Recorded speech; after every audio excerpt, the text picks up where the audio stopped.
Hello and welcome you all dear students. आज की इस वीडियो में हम डिस्कस करेंगे most important MCQs on poverty. चाहे आप किसी भी कॉम्पिटिटिव एग्जाम की प्रिपरेशन कर रहे हो, ये वीडियो आप सबके लिए बहुत ही ज्यादा इंपॉर्टेंट है। इसलिए मैं आपको सजेस्ट करूंगा इस वीडियो को स्टार्टिंग से लेके एंड तक जरूर देखिएगा। अगर आप मेरे साथ टेलीग्राम पे जुड़ना चाहते हो तो टेलीग्राम पे जाओ, वहां पे सर्च करो मलिक ट्यूटोरियल, उस ग्रुप को ज्वाइन करो। वहां पे आपको सारी अपडेट्स मिल जाएंगी। और अगर आप मेरे complete video lectures on social and economic development देखना चाहते हो तो लिंक आपको डिस्क्रिप्शन में मिल जाएगी, जहां पे आपको मेरी सारी वीडियोस मिल जाएंगी। Now let us start with the question number 1 on your screen. Which of the following is prominent in Indian economy? जरा मुझे आप बताओ, इनमें से कौन सी टाइप की पॉवर्टी इंडिया में पाई जाती है? तो देखो, पहले हमारे पास है रिलेटिव पॉवर्टी।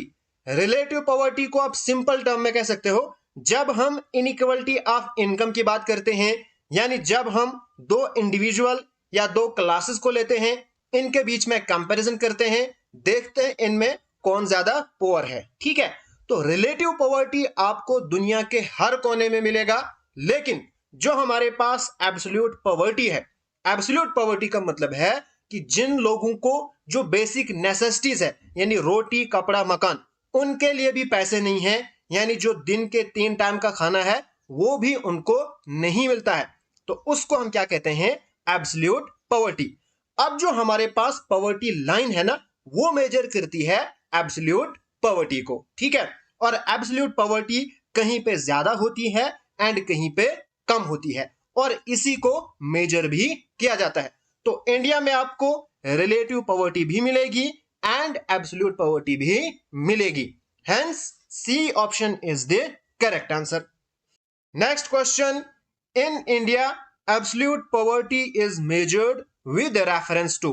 जल्दी इसका आंसर कीजिएगा और आप लिखो कमेंट करके, मुझे बताओ क्वेश्चन नंबर 2 का आंसर क्या है। वहीं पे मैं आपको चेक करूंगा, यहां पे मैं इसका आंसर नहीं बताऊंगा।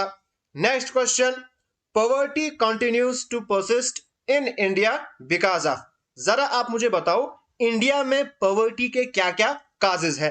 राइजिंग प्राइसेस, बिल्कुल। राइजिंग पॉपुलेशन, ये भी करेक्ट है। Lack of opportunities of employment, ये भी बिल्कुल करेक्ट है। Hence D option is the correct answer. Next question, the people who frequently move in and out of poor section are called। ऐसे लोग जो कभी गरीब होते हैं कभी अमीर होते हैं, यानी मूव इन एंड आउट, वैसे गरीबों को क्या कहा जाता है? तो यहां पे मैंने कुछ टाइप्स ऑफ पुअर लिखे हैं।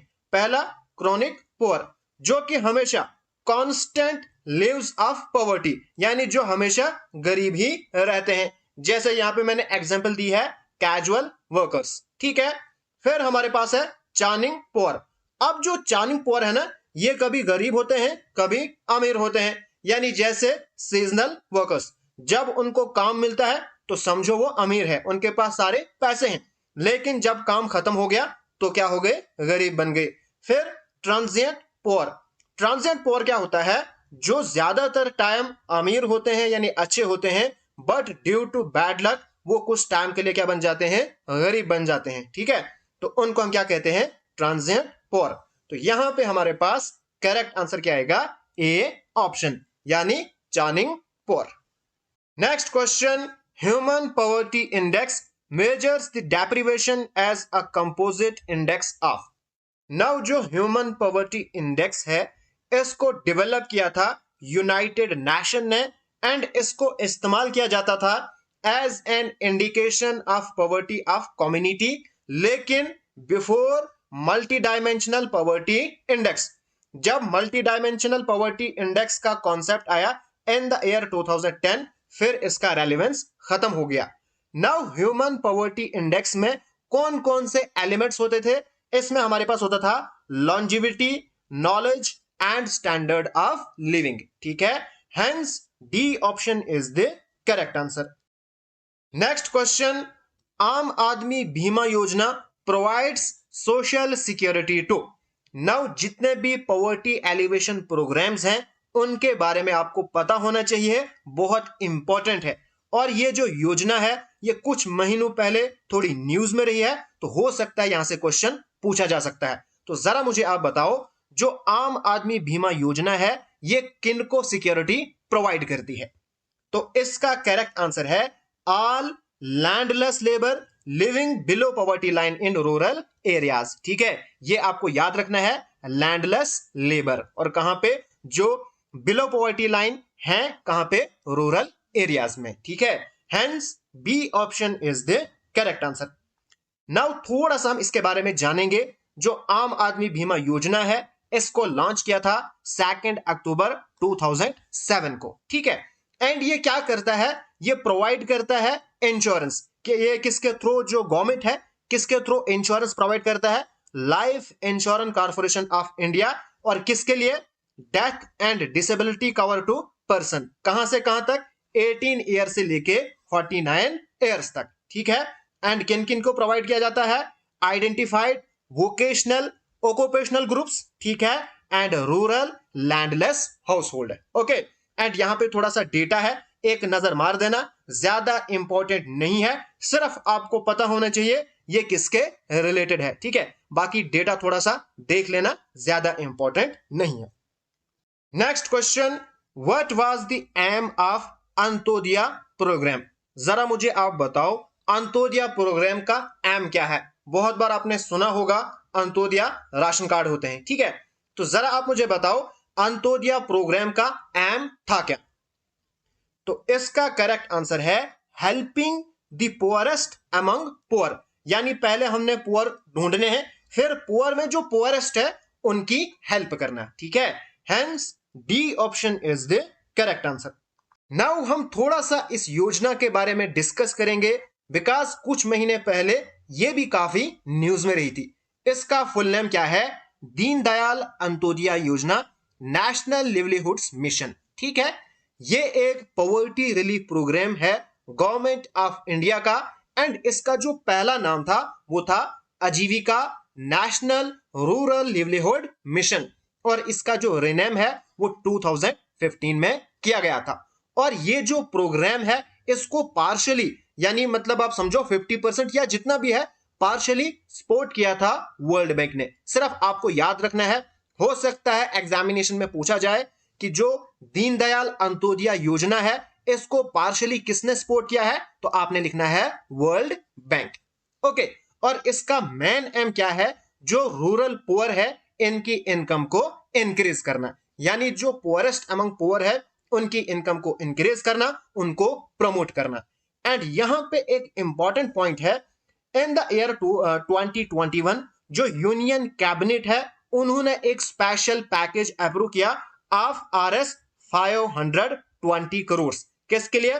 For the union territories of Jammu and Kashmir and Ladakh. कितने साल के लिए? 5 ईयर्स के लिए, यानी अप टू 2024। एंड इसी के रिलेटेड एक और स्कीम है अंत्योदय अन्न योजना। आपने काफी बार देखा भी होगा, सुना भी होगा, AAY राशन कार्ड्स। ठीक है, जिसमें क्या होता है? सबसे पहले यह भी एक सेंट्रल स्पॉन्सर्ड स्कीम है, एंड इसको लॉन्च किया था दिसंबर 2000 में। ठीक है, अब आपके लिए क्वेश्चन है, ये जो स्कीम है इसको किस गवर्नमेंट ने लॉन्च किया है? इसका आंसर मुझे चाहिए कमेंट बॉक्स में। ठीक है, एंड इस योजना के थ्रू जो गरीब लोग हैं उनको मिलता है 35 kg of rice and wheat, जहां पे राइस इनको मिलता है 3 पर kg, यानी 3 रुपए का किलो, एंड जो व्हीट मिलती है वो 2 रुपए पर kg मिलता है। ठीक है, एंड फर्स्ट स्टेट जिसने इस योजना को लागू किया था वो थी राजस्थान। बस ये कुछ चीजें थी जो आपको यहां पे याद रखना है। नेक्स्ट हमारे पास क्वेश्चन है, विच 5-year plan was focused on poverty and unemployment for the first time? जल्दी से मुझे आप बताओ कौन सा 5-year प्लान था जिसने फर्स्ट टाइम फोकस किया पॉवर्टी पे, जहां पे ये नारा भी लगा था गरीबी हटाओ, न कि गरीबों को हटाओ। ठीक है, तो बताओ जरा जल्दी से इसका आंसर। तो इसका करेक्ट आंसर है 5th 5-year प्लान। ठीक है, तो उस टाइम की जो प्राइम मिनिस्टर थी वो कौन थी? इंदिरा गांधी। और ये कब से कब तक था? 1974 से 79 तक। एंड यहां पे मैंने जितने भी 5 ईयर प्लान है उनके जो मेन गोल होते थे, एम होते थे, वो यहां पे मैंने डिस्कस किए हैं। इसका आप स्क्रीनशॉट ले सकते हो। नेक्स्ट हमारे पास क्वेश्चन है, arrange the following poverty reduction programme in chronological order and choose the correct alternative. जरा आप इनको करो क्रोनोलॉजिकल ऑर्डर में अरेंज। तो देखो, जो हमारे पास यहां पे सबसे पहले है पीडीएस यानी पब्लिक डिस्ट्रीब्यूशन सिस्टम। ये लागू हुआ था जब वर्ल्ड वार सेकंड थी, तो उस टाइम पे यानी वार रिलीफ के तौर पे इसको लाया गया था। ठीक है, तो ये हो गया, आप समझो 1945 के आसपास। ठीक है, तो ये आएगा सबसे पहले। ठीक है, फिर हमारे पास आता है इंदिरा आवास योजना, जो आज के टाइम पे जिसका नाम है प्रधानमंत्री आवास योजना, जिससे जो घर वर बनाए जाते हैं, जिसके पास घर नहीं होता है या कच्चा घर होता है तो पक्का घर बनाया जाता है। ठीक है, तो इसको इंदिरा आवास योजना को लॉन्च किया था राजीव गांधी ने 1985 में। ओके, ये आ गई दूसरे नंबर पे। फिर हमारे पास mid day meal, mid day meal जो स्कूलों में खाना दिया जाता है, यह हुआ था 1995 में। ओके, फिर नेशनल रूरल लिवलीहुड मिशन, जो अभी हमने पीछे पढ़ा, तो इसको लॉन्च किया था 2011 में। ठीक है, तो यहां पे हमारे पास करेक्ट ऑप्शन मिलेगा ए ऑप्शन। नाउ यहां पे हम थोड़ा सा इसके बारे में जानेंगे। ये तो आपको पता ही है, इंदिरा आवास योजना। ठीक है, तो इंदिरा आवास योजना जिसका अब नया नाम है प्रधानमंत्री आवास ग्रामीण योजना, और आप में से बहुत होंगे आपके रिलेटिव्स में या आप में जिनको वो घर मिलते हैं बनाने के लिए, तो इसके बारे में आप एक नजर जरूर इसको मारिएगा। फिर हमारे पास आता है मिड डे मील स्कीम। तो आप में से भी बहुत सारे स्टूडेंट्स ऐसे होंगे जिन्होंने मिड डे मील का खाना खाया है। अगर आपने खाया है तो कमेंट करके जरूर बताइएगा। इसको कब लॉन्च किया गया था? 1995 में। और इसको जो खाना दिया जाता है 6 to 14 ईयर्स, यानी फर्स्ट क्लास से लेके 8th क्लास तक। नाउ यहां पे हम थोड़ा सा पीडीएस के बारे में भी पढ़ेंगे। इसकी फुल फॉर्म है पब्लिक डिस्ट्रीब्यूशन सिस्टम। ये एक फूड सिक्योरिटी सिस्टम है, यानी जो गरीब लोग हैं उनकी फूड की सिक्योरिटी, वो भूखे ना मरे। ठीक है, एंड इसको एस्टेब्लिश किया है गवर्नमेंट ऑफ इंडिया ने under the ministry of consumer affair, food and public distribution. ये फर्स्ट टाइम इंट्रोड्यूस हुआ था वर्ल्ड वार सेकंड में as a war time rationing measure. ठीक है, फिर 1992 तक जो पीडीएस था यानी पब्लिक डिस्ट्रीब्यूशन सिस्टम, ये सभी के लिए था, इनका कोई स्पेसिफिक टारगेट नहीं होता था। फिर 1992 में क्या हुआ? Revamped public distribution system launch हुआ, एंड इसका मेन मकसद क्या था? जो पब्लिक डिस्ट्रीब्यूशन सिस्टम है इनको इंप्रूव करना, प्रमोट करना। कहां कहां पे? फार फ्लंग हिली एरियाज, जहां पे एक बहुत बड़ा हिस्सा जो अंडर प्रिविलेज क्लासेस हैं, लोग हैं, वो रहता है। फिर क्या हुआ? 1997 में गवर्नमेंट ऑफ इंडिया ने लॉन्च किया टारगेटेड पब्लिक डिस्ट्रीब्यूशन सिस्टम। बहुत इंपॉर्टेंट है, एक एक पॉइंट आपके लिए बहुत इंपॉर्टेंट है। एंड इसका मेन फोकस था अब पुअर, और इसी के अंडर यानी टारगेटेड पब्लिक डिस्ट्रीब्यूशन सिस्टम के अंदर बेनिफिशियरीज बन गए फिर BPL, below poverty line, and APL, above poverty line. And इसी के थ्रू जो एएवाई है, अंत्योदय अन्न योजना, वो भी लॉन्च हुई थी दिसंबर 2000 में। तो यहां पे सारे पॉइंट आपके लिए इंपॉर्टेंट बनते हैं। एंड फिर सितंबर 2013 में पार्लियामेंट ने लाया national food security act, and इस नेशनल फूड सिक्योरिटी एक्ट 2013 से जो राइट टू फूड है वो एक जस्टिसेबल राइट बन गया। ठीक है, ये भी एग्जामिनेशन में पूछा जा सकता है, कौन से एक्ट से जो राइट टू फूड है वो एक जस्टिसेबल राइट बन गया। तो आपने आंसर क्या लिखना है? National food security act 2013। Next question, dash dash introduced the poverty line in pre independent India that proved beneficial for the government to make policies for the weaker section. जरा मुझे आप बताओ, इनमें से किसने पॉवर्टी लाइन का concept दिया था इंडिपेंडेंसी से पहले? तो इसका करेक्ट आंसर है बी ऑप्शन, यानी दादाबाई नौरोजी। नाउ दादाबाई नौरोजी ने जो बुक लिखी थी poverty and un-British rule in India, उसमें उन्होंने कॉन्सेप्ट दिया था पॉवर्टी लाइन का or 16 to 35 rupees per capita, यानी जिसके पास 16 रुपीज भी नहीं होंगे एक साल में, उसको क्या माना जाएगा? गरीब माना जाएगा। एंड ये जो पॉवर्टी लाइन का कॉन्सेप्ट था ना, ये किसके बेसिस पे था? Cost of subsistence or minimum basic diet, यानी जिससे जिंदा रहा जा सकता है। ठीक है, क्योंकि उस टाइम पे वैल्यू बहुत कम थी। आप ये मत समझना कि 16 रुपए पे कौन जिंदा रहेगा, ये बहुत पहले की बात हो रही है। ठीक है, एंड यहां पे ये पॉइंट भी इंपॉर्टेंट है। यहां पे कभी कभार एग्जामिनेशन पे पूछा जाता है किसने कॉन्सेप्ट दिया पॉवर्टी लाइन का? Based on cost of subsistence or minimum basic diet. तो इसका आंसर क्या आएगा? दादाभाई नौरोजी। नेक्स्ट हमारे पास क्वेश्चन है, विच of the following groups of states has the largest concentration of rural poor and people living below poverty line? जरा आप इसका आंसर कीजिएगा कि कौन से ग्रुप ऑफ स्टेट्स में गरीब ज्यादा रहते हैं। इस क्वेश्चन का आंसर करने से पहले मैं आपके साथ कुछ डेटा शेयर करना चाहता हूं। देखो, ये हमारे पास डेटा है एंड ये आपको आरबीआई की जो ऑफिशियल वेबसाइट है वहां पे भी आराम से मिल जाएगा। नाउ सबसे कम गरीब कहां पे है? वो है गोवा में। सिर्फ आपको वहां पे 5.09% लोग गरीब मिलेंगे। ये जो यहां पे फिगर है ये ज्यादा आपके लिए इंपॉर्टेंट नहीं है, ज्यादा का है ही नहीं इंपॉर्टेंट, खत्म। सिर्फ आप थोड़ा ये याद रखिएगा। जो केरला है वहां पे सिर्फ 7.05% जो लोग हैं वो गरीब है। फिर हिमाचल प्रदेश, यानी ऊपर हमारी वाली साइड थोड़ा है, इसने लाज रखी है, 8.06% जो लोग हैं वो गरीब हैं। ठीक है, यहां पे एक पॉइंट आपको याद रखना है। देखो, इंडिया का जो डेटा है वो यहां पे मैंने लिखा है और कुछ स्टेट्स यहां पे भी हैं। तो इसका लिखने का मेन मकसद ये है, इंडिया का जो पॉवर्टी परसेंटेज है, यानी इंडिया में 21.92% लोग गरीब हैं।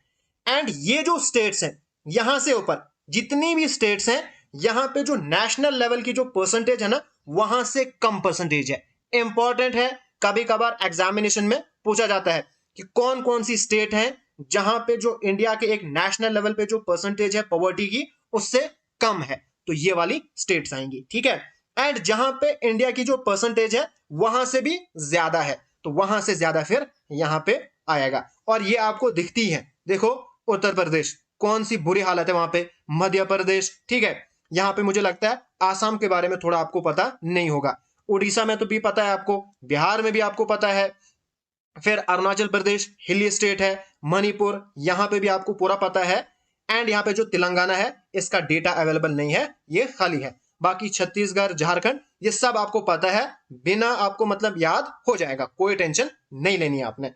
एंड जो हमारा जम्मू एंड कश्मीर है यहां पे भी थोड़ी ठीक ही है, 10.35% जो लोग हैं वो गरीब हैं। बाकी जो खाली खाली है उसका डेटा अवेलेबल नहीं है। अब आते हैं हम क्वेश्चन पे। तो यहां पे देखो, गोवा एक नंबर पे है तो ये भी नहीं आएगा, गोवा खत्म खत्म। यहां पे आंध्र प्रदेश, कर्नाटका एंड तमिलनाडु। ठीक है, hence D option is the correct answer. Next question, persons below the poverty line in India are classified as such based on whether. जरा इसका आप आंसर कीजिएगा, बहुत ही सिंपल सा क्वेश्चन है। जो पॉवर्टी है, जो पुअर लोग हैं, उनको किसके बेसिस पे क्लासिफाई किया जाता है? जो पॉवर्टी लाइन है, जरा मुझे बताओ आप। तो इसका बहुत ही सिंपल सा आंसर है, they are entitled to a minimum prescribed food basket. ठीक है, hence C option is the correct answer.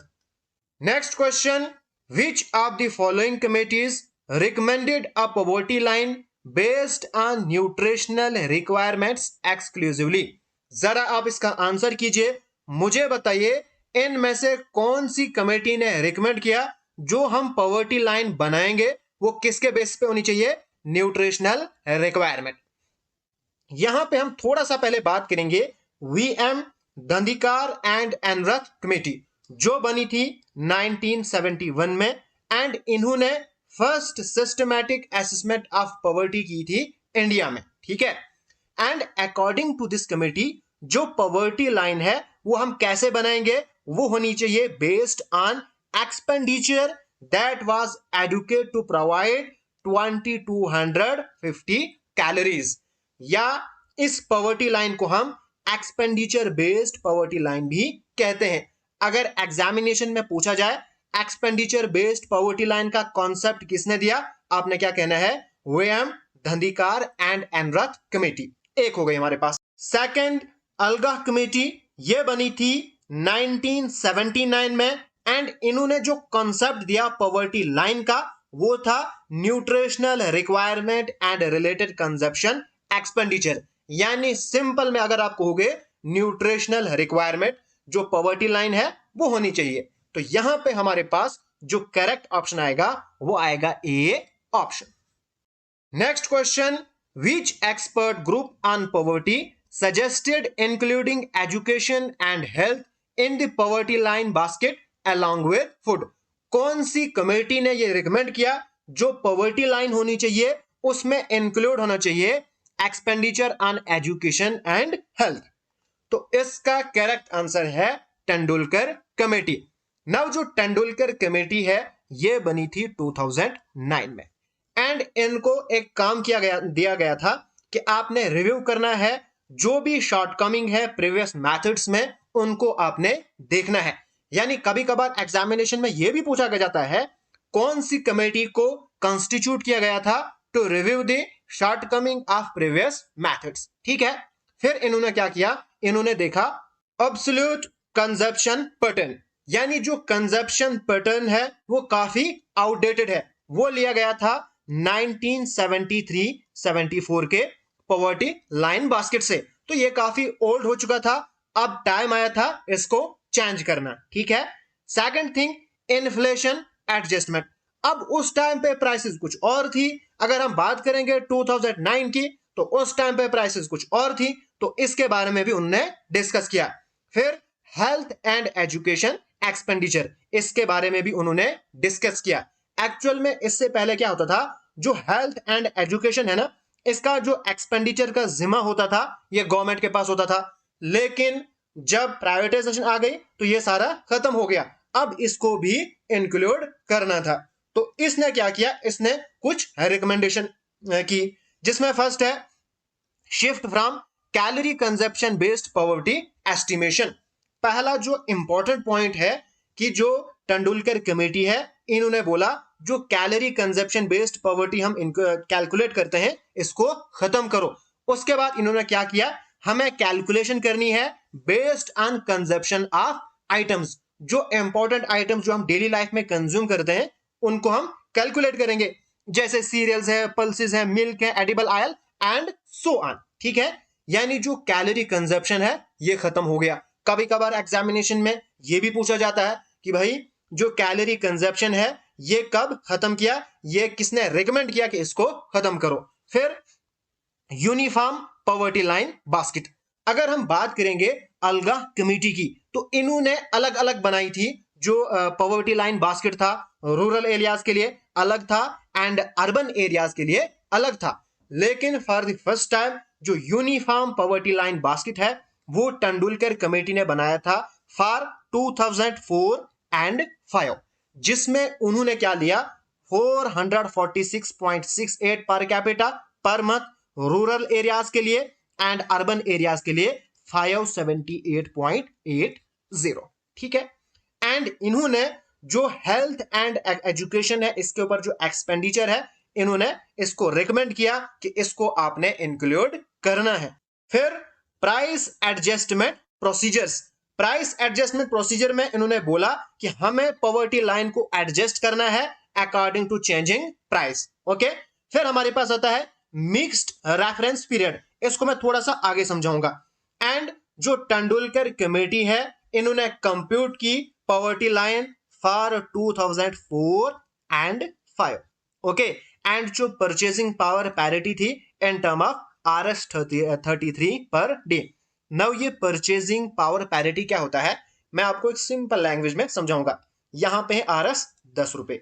अब 10 रुपए की कैपेसिटी इंडिया में कितनी है, कितना खरीद सकता है, एंड यही 10 रुपए let us suppose that Pakistan में भी यही पैसे चलते हैं या ज्यादातर हम डॉलर लेंगे, $10 का हम कितनी चीजें इंडिया में खरीदेंगे और उन्हीं $10 का पाकिस्तान में हम कितना खरीदेंगे, यानी कैपेसिटी इंडिया में कितनी कैपेबिलिटी है खरीदने की एंड पाकिस्तान में कितनी है। तो इसी को हम कहते हैं purchasing power parity.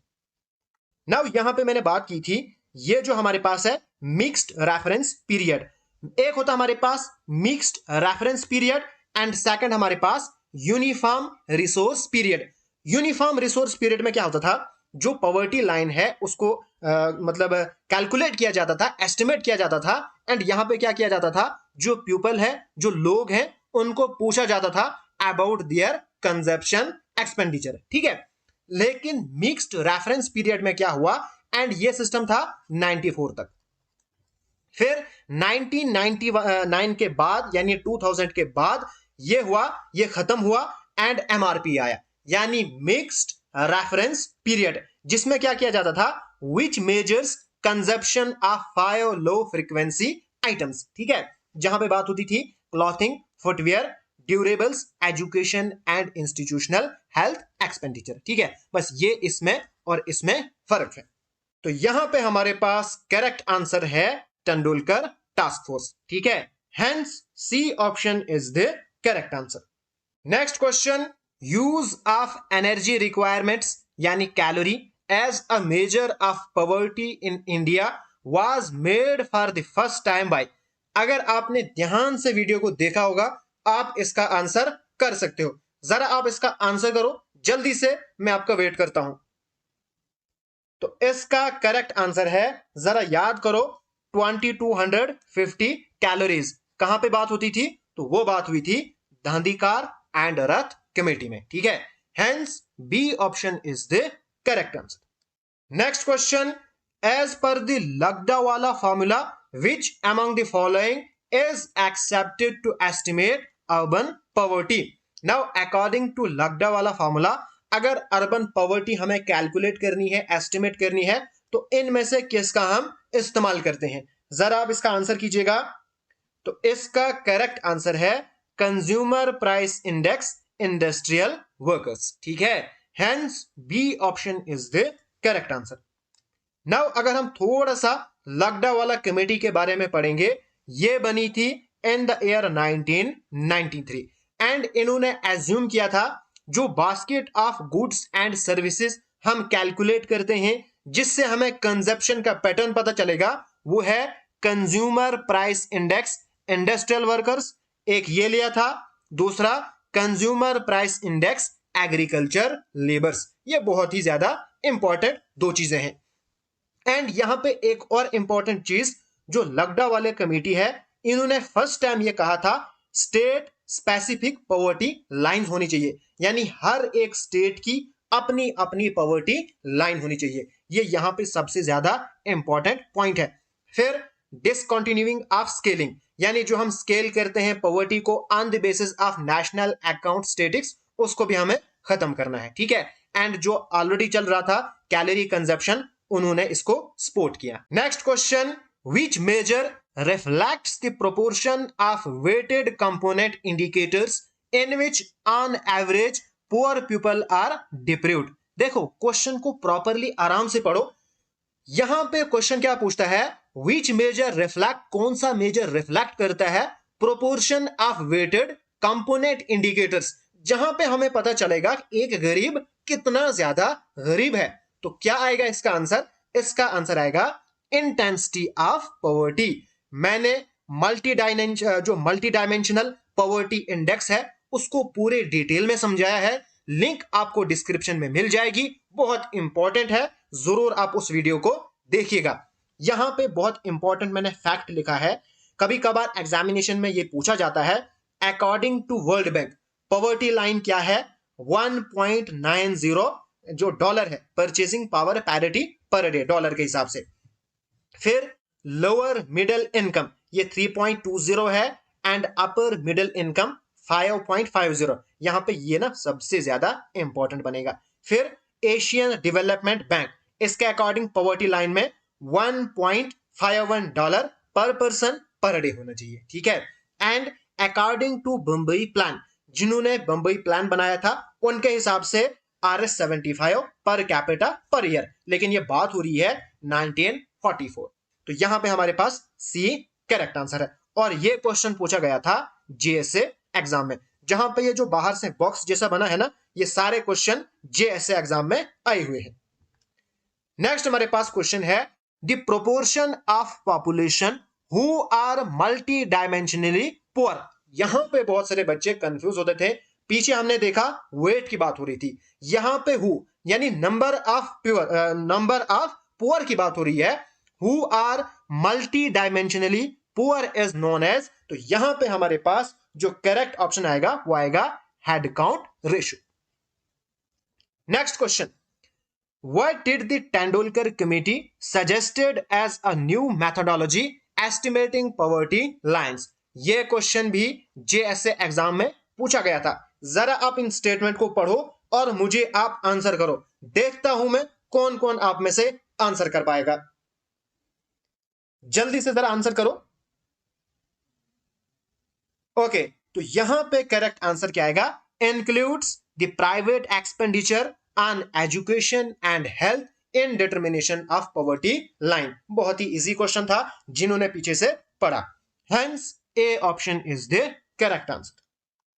Next question, which equation represents the head count ratio where h is equal to head count ratio, ठीक है, and q is equal to number of people who are multidimensionally poor and n हो गया total population. तो इसका हमारे पास formula क्या है? q upon n, यानी कि नंबर ऑफ पीपल जो मल्टी डायमेंशनली पुअर है, ठीक है, एंड n हमारे पास total population. Hence A option is the correct answer. Next question, which committee pointed out that the concept of poverty is associated with socially pursued deprivation and with respect to basic human needs? बहुत ही simple सा question है, ये भी JSA exam में पूछा गया था। तो यहां पे करेक्ट आंसर है तेंदुलकर कमेटी, जो कि बहुत ही इंपॉर्टेंट कमेटी है। और जो मैंने पॉवर्टी का डेटा आपके साथ शेयर किया था, जहां पे मैंने आपको बोला था ये आपको आरबीआई की ऑफिशियल वेबसाइट से मिलेगा, वो भी इसी कमेटी के जो इन्होंने दिया है कॉन्सेप्ट, उसी के हिसाब से कैलकुलेट किया है। नाउ यहां पे हम थोड़ा सा बात करेंगे रंगराजन कमेटी के बारे में। जो यहां पे इंपॉर्टेंट पॉइंट्स है वो मैं आपको बताऊंगा, बाकी आप इसको स्क्रीनशॉट लेके खुद देख सकते हो। अकॉर्डिंग टू दिस कमेटी, इन्होंने बोला जो पीपल, जो लोग सेव नहीं कर सकते हैं, उनको हम पुअर कहेंगे। ये बहुत एक इंपॉर्टेंट यहां पे पॉइंट बनता है। फिर जो न्यूट्रिशनल रिक्वायरमेंट्स है, ये इन्होंने बोली 2090 अर्बन एरियाज के लिए एंड 2155 रूरल एरियाज के लिए। फिर प्रोटीन एंड फैट की भी इन्होंने बात की, 48 ग्राम, ठीक है, एंड अर्बन के लिए 50 ग्राम। यहां पे 28 ग्राम आ गया अर्बन के लिए एंड 26 आ गया रूरल के लिए। एंड जो पॉवर्टी थ्रेशहोल्ड है इन्होंने रखा, जो person 47 rupees per day cities में खर्च करेगा एंड 32 विलेजेस में, उसको हम पुअर कंसिडर करेंगे। एंड ये भी एक बहुत ही इंपॉर्टेंट पॉइंट है, जब इन्होंने अपने हिसाब से जो पॉवर्टी है इसको एस्टिमेट किया, एंड जो ऑलरेडी तेंदुलकर कमेटी ने किया था, तो रंगराजन कमेटी में जो नंबर ऑफ पुअर्स थे वो 19% हायर आए रूरल एरियाज में एंड 41% क्या आगे अर्बन एरियाज में ज्यादा आगे as compared to Tendulkar committee. बहुत ही इंपॉर्टेंट है। एंड फिर इसकी बहुत सारी क्रिटिसिज्म हुई कि ऑब्वियस सी बात है, जब इतनी सारी गरीबी शो हो जाएगी तो गवर्नमेंट को ये पसंद नहीं होगा। गवर्नमेंट तो हमेशा यही चाहेगी कि हमें कम से कम गरीब दिखाएं कि हमारे इंडिया में गरीबी बहुत कम है। एंड इन्होंने जो इस्तेमाल किया था मॉडिफाइड मिक्स्ड रेफरेंस पीरियड। अगर हम बात करेंगे, तेंदुलकर कमेटी ने इस्तेमाल किया था मिक्स्ड रेफरेंस पीरियड। तो ये था कुछ इंपॉर्टेंट पॉइंट्स जो मैंने आपके साथ डिस्कस किए। Next question, what is the criticism of poverty alleviation strategy? जरा आप इसका आंसर कीजिए, ये भी है जेएसए एग्जाम का क्वेश्चन। जल्दी से जरा आप इसका आंसर कीजिएगा, बहुत ही सिंपल सा क्वेश्चन पूछा गया था। तो यहां पे करेक्ट ऑप्शन है the programmes have done little for disabled, sick and socially handicapped individuals. बिल्कुल सच बात यह है और यही इसकी क्रिटिसिज्म है। Hence A option is the correct answer.